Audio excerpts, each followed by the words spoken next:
আজ বানাবো পেঁপের প্লাস্টিক চাটনি, একদম অনুষ্ঠান বাড়ির মতো।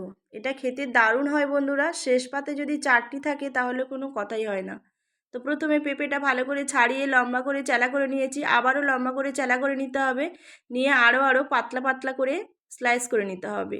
তারপর ভালো করে এরকম গ্রেটার দিয়েও স্লাইস করতে পারো, তাহলে সুন্দরভাবে পাতলা হয়। তারপর হয়ে গেছে আমার সমস্ত কাটা, ভালো করে ধুয়ে নিতে হবে। ধোয়া হয়ে গেছে, এবার কড়াইতে জল দিয়ে পেঁপেগুলো 2 থেকে 3 মিনিটের মতো সিদ্ধ করে নিতে হবে। সিদ্ধ হয়ে গেছে কিন্তু পেঁপে গলে যায়নি। তারপর এরকমভাবে ছাঁকনিতে ছেঁকে নিতে হবে। ছাঁকা হয়ে গেলে কড়াইতে জল দিয়ে 1 বাটি চিনি দিয়ে সিরা তৈরি করে নেব।